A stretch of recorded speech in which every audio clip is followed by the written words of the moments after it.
The Israeli military displayed on Sunday thousands of weapons and equipment it said were seized from Hamas.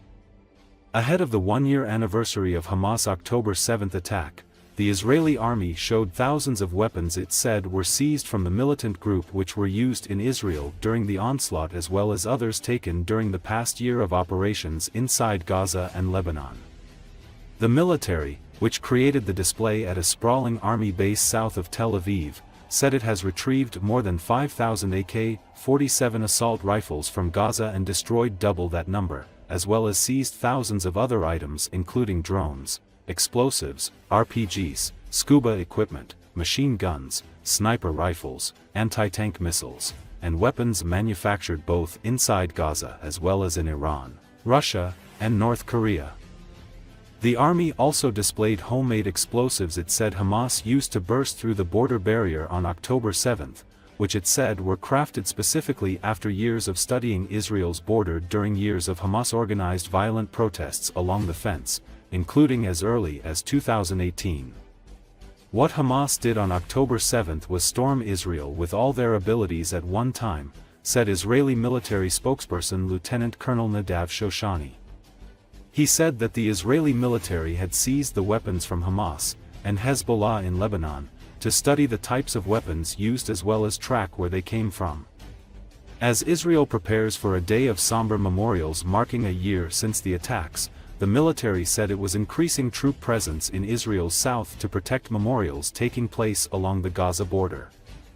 A large memorial planned by bereaved families was expected to draw a crowd of more than 40,000 in Tel Aviv, but will be broadcast with only direct family members and media in attendance due to warnings from the military of possible rocket attacks from Lebanon.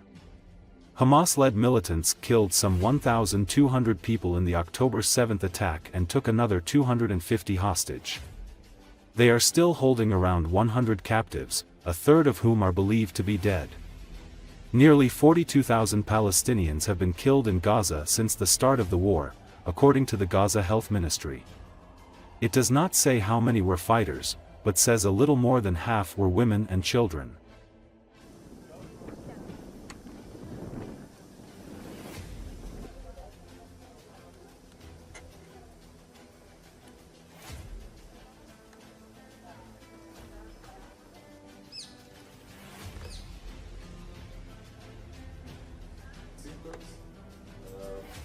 For the reasons that we suggested, the kidnapping of babies was planned.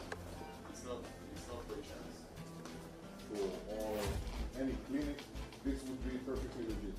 From inside Israel, we captured a few dozens of those. They're using special original manufactured. The green ones are being manufactured in Gaza. The black one was captured inside Gaza, but Hamas used at least 4 of those.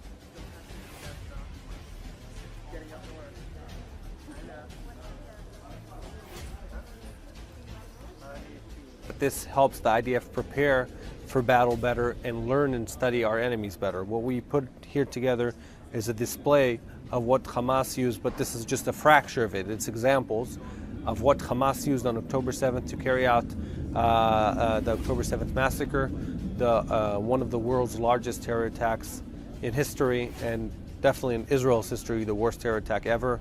And what we saw here, we saw different types of explosives, RPGs. We saw the different munitions they used. They were ready to infiltrate Israel. They had the right measurements of the Israeli fence.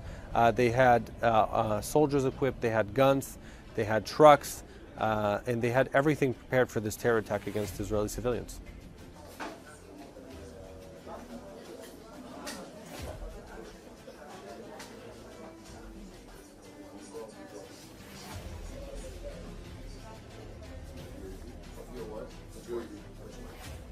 The Hermes.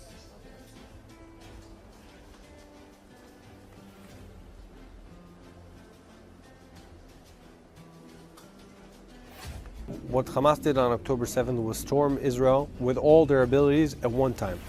One thing they did is fire rockets, north of 3,000 rockets in one day, enormous amounts. and also use different types.